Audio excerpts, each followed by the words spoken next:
بکر صدیق اللہ تبارک و تعالیٰ کے حکم سے مکہ مکرمہ سے نکلے. حضور نے اپنے بستر کے اوپر سیدنا علی المرتضیٰ کو سلایا کہ میرے بعد جو امانتیں لوگوں کے میرے پاس موجود ہے وہ آپ نے ان تک پہنچا دینا ہے. اور امانتیں کیوں موجود ہے یہ میں نے آپ کو بھی کئی دفعہ بتا دیا ہے. سیدنا صدیق اکبر کو اپنے سفر کے لیے رفاقت کے لیے سیدنا صدیق اکبر کا انتخاب فرمایا. صحابہ کرام کچھ پہلے گئے ہیں، کچھ ہے، کچھ بعد میں جائیں گے. حضرت علی رضی اللہ تعالیٰ عنہ حضور کے بستر کے اوپر آرام فرما رہے ہیں. سیدنا ابو بکر صدیق اپنے گھر میں انتظار میں بیٹھا ہے کہ کب حضور تشریف لے آئے اور ہم سفر شروع کر دے ہجرت کی. حضور صلی اللہ علیہ وسلم کا گھر مبارک کے باہر سارے کفار نے پھیرا لگایا ہوا ہے. پہرے دار جو ہوتے ہیں نا، جیسا کہ آج کل یہ وقت کا جو فرعون ہے، اسرائیل ہے، انہوں نے پوری جو ہے حماس کو جو کیا کیا کرے صاحب گھیرا ہوا ہے. اسی طرح ان بدبختوں نے حضور کا گھر مبارک کو گھیرا ہوا کہ حضور باہر نہ جائے. لیکن رب جس کو اگر بچانا چاہتا ہے کہ تو کائنات کے اندر کوئی بھی ایسا نہیں ہے جو رب کی ربوبیت کے اوپر غالب آ جائے. اللہ تبارک و تعالیٰ کے حکم سے حضور صلی اللہ علیہ وسلم سورہ یاسین کا آیات پڑھتے ہوئے وہ جو ریت تھا ان کی جناب آنکھوں میں پھینکا، ان کے اوپر نیند کی غلب ہو گئے. حضور صلی اللہ علیہ وسلم نکل گئے. اب کچھ اضافہ کی بات، کچھ دیر گزر گئی، اندر سے کوئی واہ ویلا، کوئی بندہ نکلا نہیں، کوئی حرکت نہیں آئی. تو ابو جہل نے بندہ اندر بھیجا کہ جا کے دیکھ لے اندر کوئی ہے بھی نہیں ہے. اندر گئے تو بندہ جو ہے بستر میں لیٹا ہوا ہے. جب اوپر سے کمبل ہٹایا تو دیکھا کہ نیچے تو حضور تو نہیں ہے، سیدنا علی المرتضیٰ ہے، سو رہا ہے پرسکون ہو کر کے. اگر ایسے حالات ہمارے اوپر آ جائے تو ایک ہفتہ پہلے سے ہمیں نیند نہیں آئے گی. ایمان اس کو کہتے ہیں.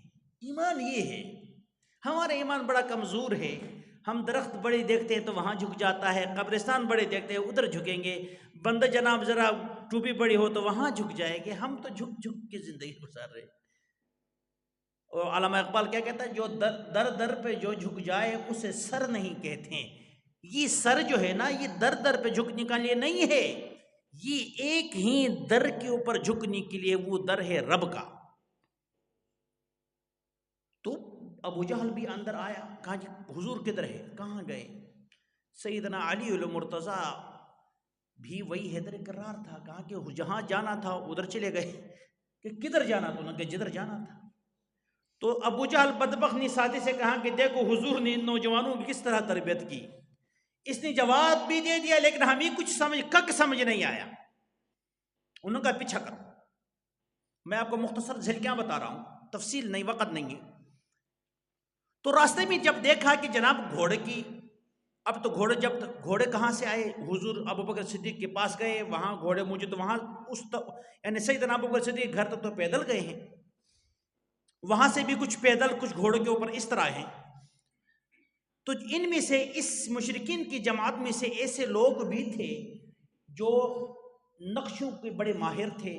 وہ پاؤں کے نقشوں سے سمجھتے تھے کہ بندہ کون سا بندہ گیا ہے، کس طرف گیا ہے. کھوجی پرانا زمانہ کے اندر، اب تو جدید دور آ گیا نا. پرانا زمانہ کے اندر سارا کھوجی حضرات ہے نا، انہی سے بڑے بڑے جناب لوگ پکڑے جاتے تھے. اللہ کرے ہمیں بھی یہ جناب کوئی کھوجی عطا کر دے کہ ہم اپنے مسجد کے چوروں کو پکڑے بھائی. تو اس نے ابو جہل سے کہا کہ مرشد جی، جس بندے کی نشانات مل رہے ہیں اور جس کو ہم تلاش کرنے کے لیے جا رہے ہیں، جس کو ہم تلاش کرتے ہیں اس کی پاؤں کی کوئی نشان نہیں ہے. جس کی نشانات مل رہی ہے اس کو ہم نے تلاش نہیں کرنا ہے، لہٰذا ہماری یہ محنت بے فائدہ ہے، اس کا کوئی فائدہ نہیں ہے. لیکن وہ تھا پکا مشرک، حضور کا سب سے بڑا دشمن تھا ابو جہل. لیکن اس کو معلوم تھا، انہوں نے ایک جملہ وہاں کہا، انہوں نے کہا بھائی بات یہ ہے، اگر تم نے حضور تک پہنچنا ہے تو سب سے پہلے ابو بکر تک پہنچ جاؤ، انہی قدموں سے آپ کو حضور ملے گا، کیونکہ ابو بکر حضور سے کبھی الگ نہیں ہوتا. 1400 سال پہلے کا بدترین کافر، حضور کا دشمن کو یقین تھا کہ ابو بکر اور حضور الگ نہیں ہو سکتے، لیکن آج کا اس دور کا بدترین کافر حضور اور ابو بکر صدیق کو ایک روز میں دیکھ کر کے پھر بھی یقین نہیں کرتے، پھر بھی انج ہو گیا اونج ہو گیا، ہوئی ہوگی ادھر تکیا ادھر تکیا فلان، یہ ایسا۔ اس دور اور اس دور کا اندازہ لگائے ذرا۔ تو سیدنا ابو بکر صدیق فرماتے کہ جب میں اور حضور جا رہے تھے تو مجھے تو اپنا فکر کوئی نہیں تھا، کہتے کبھی جگہ ایسا تھا میں حضور کو کندھے کے اوپر بٹھا لیتا، کبھی وقت ایسا آتا کہ حضور کو اپنے دائیں طرف، کبھی بائیں طرف، کبھی آگے سے کبھی پیچھے سے۔ حضور نے فرمایا کہ ابو بکر اتنا کیوں پریشان ہے؟ کہا یا رسول اللہ اگر میں دائیں طرف ہوتا ہوں تو میرے دل میں یہ وسوسے آتے ہیں کہیں بائیں طرف سے حضور کے اوپر کوئی حملہ اور نہ ہو جائے، جب بائیں طرف آتا تو وہاں بھی بے قرار ہو جاتا ہوں کہ دائیں طرف سے کوئی دشمن حملہ نہ کرے، جب آگے جاتا ہوں تو میرا دل پیچھے ہوتا کہیں پیچھے سے کوئی حضور کو تکلیف نہ پہنچائے، قرار نہیں ملتا، سکون نہیں ملتا۔ اور کئی دفعہ ایسا ہوا کہ حضور صلی اللہ علیہ وسلم چل رہے ہیں، آگے جا رہے ہیں، اور سیدنا صدیق اکبر پیچھے اپنے ہاتھوں سے حضور صلی اللہ علیہ وسلم کا جو پاؤں مبارک کا جو نشان ہے ان کو مٹا رہا۔ جب غار سور بھی 3 دن 3 راتیں رہے نا، تو اس کے اندر ایک بڑی حکمت میں آپ کو بتا دوں۔ ایک حدیث ثلاثی ہے، یہ مولانا کو معلوم ہے، پر لمبا حدیث ہے۔ ایک دن جبریل امین حضور صلی اللہ علیہ وسلم کے پاس آیا، بلکہ آنے سے پہلے صحابہ کرام حضور ایک جگہ پہ تشریف فرمائے بیٹھے ہیں، مجلس ہے، سیدنا ابو بکر صدیق بھی موجود ہے، حضرت علی بھی موجود ہے، عثمان غنی بھی موجود ہے، حضرت عمر فاروق رضی اللہ تعالی عنہم، سارے صحابہ موجود ہیں۔ حضور نے فرمایا کہ دنیا کے اندر مجھے 3 چیزیں پسند ہیں، 3 چیزیں میرے محبوب ہیں۔ ابو بکر صدیق رضی اللہ تعالیٰ نے فرمایا کہ یا رسول اللہ مجھے بھی 3 چیزیں پسند ہیں۔ سیدنا عمر فاروق نے کہا یا رسول اللہ مجھے بھی 3 چیزیں پسند ہیں۔ سیدنا عثمان غنی رضی اللہ تعالیٰ عنہ نے فرمایا یا رسول اللہ مجھے بھی 3 چیزیں پسند ہیں۔ سیدنا حیدر کرار رضی اللہ تعالیٰ عنہ نے فرمایا یا رسول اللہ مجھے بھی 3 چیزیں پسند ہیں۔ اتنے میں جبریل امین تشریف لائے، السلام علیکم یا رسول اللہ صلی اللہ علیہ وسلم وعلیکم السلام۔ یا رسول اللہ آپ کو بھی 3 چیزیں محبوب، آپ کے یاران کو بھی 3 چیزیں محبوب، مجھے بھی 3 چیزیں پسند ہے۔ اسی وقت اللہ کا حکم آیا کہ جبریل میرے محبوب کو کہنا کہ جیسا تجھے 3 چیزیں پسند، تمہارے صحابہ کو 3 چیزیں پسند، جبریل کو 3 چیزیں پسند، مجھے بھی 3 چیزیں بہت پسند ہے۔ یہی معمولی حدیث ثلاثی ہے، کسی دن انشاءاللہ میں آپ کو سناؤں گا وہ 3 چیزیں کیا کیا ہے، اس کا تفصیل کیا ہے، اب وقت نہیں ہے۔ اسی طرح علماء کرام کا بعد میں جو تابعین آئے انہوں نے بھی اپنی زندگی کے اندر اس سنت کے اوپر عمل کرتے ہو 3 چیزوں کا انتخاب فرمایا۔ امام ابو حنیفہ نے 3 چیزوں کا انتخاب فرمایا، امام شافعی نے، امام مالک نے، امام احمد بن حنبل نے، امام بخاری نے، جتنے بھی مجتہدین گزرے ہیں، ائمہ گزرے ہیں، انہوں نے اپنی زندگی میں 3 چیزوں کا انتخاب فرمایا سب سے پہلے۔ اب میں آپ کو صرف سیدنا ابو بکر صدیق رضی اللہ تعالیٰ عنہ کی جو 3 چیزیں سب سے محبوب ہیں نا وہ میں نے آپ کو سامنے بیان کرنا، بات ختم کرنی ہے۔ ابو بکر صدیق رضی اللہ تعالیٰ عنہ فرمایا یا رسول اللہ سب سے پہلے جو چیز مجھے زیادہ محبوب ہے، فرمایا یہ ہے کہ النظر الی وجہک، الی وجہ رسول اللہ، کہ میں حضور صلی اللہ علیہ وسلم کی چہرہ انور کو دیکھوں، یہ مجھے زیادہ پسند ہے۔ کہ ایسا موقع آ جائے کہ میرے سامنے صرف اور صرف مصطفیٰ کا چہرہ انور ہو، ابو بکر کی اپنی آنکھیں ہوں، میرا کام ہی یہی ہو کہ میں اس کو دیکھتا رہوں دیکھتا رہوں دیکھتا رہوں، چاہے میری پوری زندگی لگ جائے۔ اللہ تبارک و تعالیٰ نے اس سفر کے دوران، ہجرت کے دوران غار سور کے اندر سیدنا ابو بکر صدیق رضی اللہ تعالی عنہ کی اس پہلی خواہش کو پورا کیا۔ حالانکہ حضور صلی اللہ علیہ وسلم کو دیکھنے والے ابو بکر صدیق مسجد نبوی کے اندر بھی ہے، وہاں بھی دیکھتا تھا، بیت اللہ میں بھی دیکھتا تھا، مدینہ منورہ کے اندر بھی دیکھتا تھا، لیکن وہاں دیکھنے اور یہاں دیکھنے میں فرق یہ ہے، وہاں تو سارے دیکھتے تھے، اور سیدنا ابوبکر کا یہ خواہش تھی کہ کاش صرف میں اکیلا ہی دیکھنے والا ہوں. تو اللہ تبارک و تعالیٰ نے یہ غار سور کے اندر اس پہلی خواہش کو پورا فرمایا، اس پہلی خواہش کو پورا فرمایا. اور پھر ایک روایت میں آتا ہے کہ سرکار دو عالم صلی اللہ علیہ وسلم گھر میں تشریف فرمائے. سیدنا ابو بکر صدیق رضی اللہ تعالیٰ عنہ آئے دوڑتے ہوئے، حضور کے دروازے کے سامنے کھڑا ہوا، کچھ دیر کھڑا ہو کے واپس چلا گیا. کسی صحابی نے پوچھا ابو بکر کیوں آئے تھے اور کیوں چلے گئے؟ کہا یار آج مجھے بڑی بھوک لگی تھی، بہت بھوک نے ستایا ہے، کھانے کے لیے کچھ نہیں تھا. میں نے دل میں خواہش میں حضور کو دیکھ لوں، میں نے حضور کی زیارت کی، میرا وہ بھوک جو ہے مٹ گیا، بھوک ختم ہو گیا. ایک دن حضور صلی اللہ علیہ وسلم کو دیکھ رہا تھا، یک دم اپنی دونوں آنکھوں کو زور زور سے مسلنے لگا. ساتھ قریب صحابی نے کہا کہ ابوبکر کیوں ان آنکھوں کو تکلیف دے رہا ہے؟ کہا یار تکلیف تو اس لیے دے رہا ہوں کہ میں نے تو حضور کی زیارت کرنی ہے، میں وہاں دیکھ کر کے جو لذت محسوس کر رہا ہوں اور میری آنکھیں اس دوران جھپکی، اس جھپکنے پر میں اپنی آنکھوں کو سزا دے رہا ہوں. یہ تھا محبت کا وہ معیار، یہ تھا محبت کا وہ مقام کہ حضور کی محبت پر کسی قسم کی کوئی کمپرمائز نہیں. حضور کی محبت اپنی سے زیادہ، اولاد سے زیادہ، حضور کی محبت جو ہے تمام دنیا سے زیادہ بڑی. وہ یہی ابو بکر صدیق تھا. میں آخری واقعہ آپ کو سنا کے جناب بات ختم کرتا ہوں. سیدنا ابو بکر فرماتے ہیں کہ نبوت سے پہلے میں ایک سفر میں گیا شام کی طرف. جو بندہ فطرتاً مسلمان ہوتا ہے نا، جن کی دل کے اندر فطرتاً ایمان ہوتا ہے، وہ اللہ والوں کے ساتھ اپنا تعلق جوڑتا ہے. ان کی دل میں یہ خواہش ہوتی ہے میں کسی اللہ والے کو دیکھ لوں، اس کی زیارت کر لوں، اس سے دعائیں لے لوں، تاکہ اللہ ان کی دعاؤں کی فعل جو ہے میری مغفرت کر دے. یہ اللہ والوں کی جس کی دل میں ایمان ہوتا ہے، یہ ان کی ایک علامت ہے. بہت سے علامت میں صرف ایک علامت یہ ہے. تو کہتا ہے جب میں شام پہنچا تو وہاں لوگوں نے مجھے بتایا کہ یار اس شام کے اندر ایک بہت بڑا عمر رسید بندہ ہے،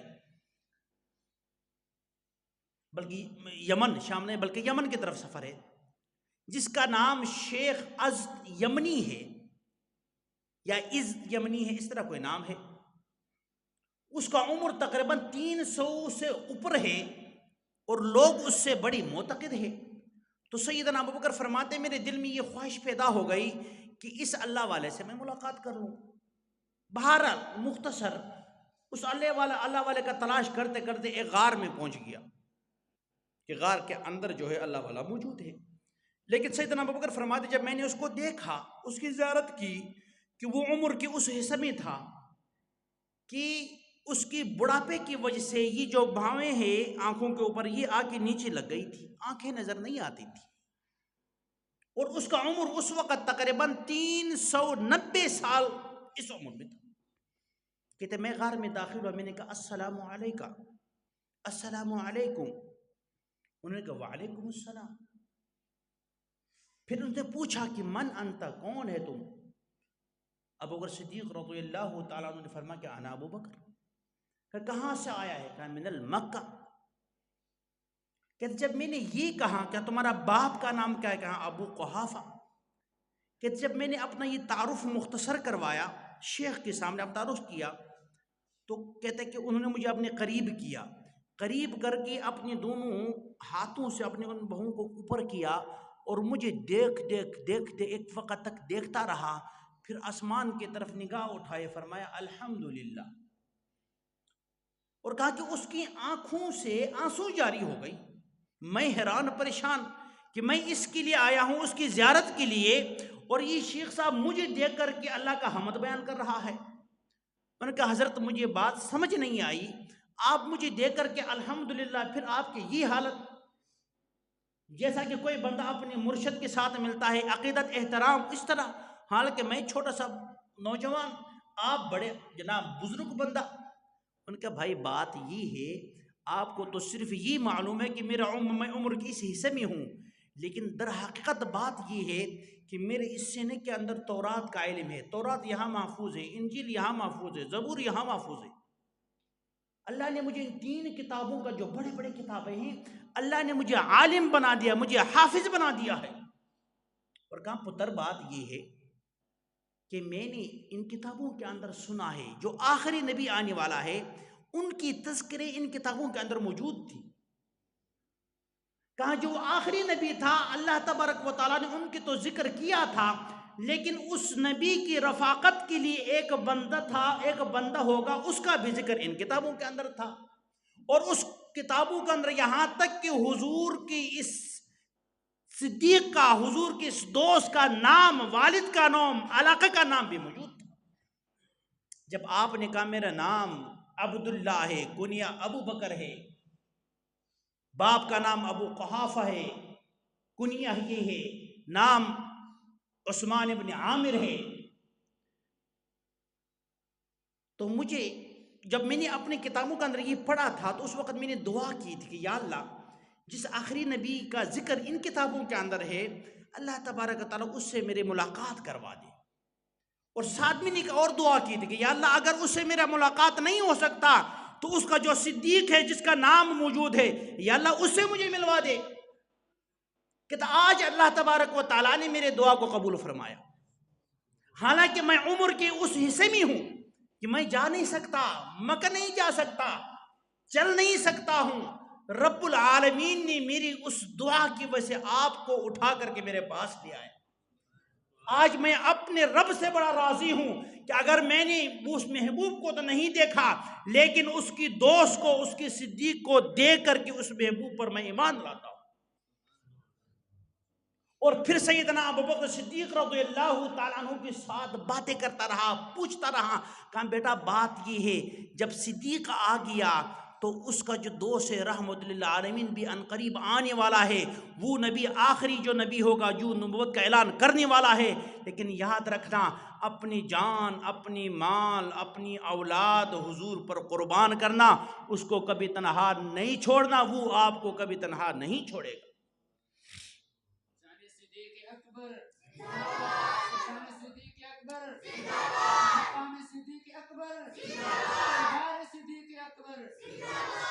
تو اللہ کی قسم سیدنا ابوبکر صدیق رضی اللہ تعالی عنہ نے اپنا یوں سمجھ لے کہ سیدنا ابوبکر صدیق رضی اللہ تعالی عنہ فنا فی حب رسول اللہ تھا.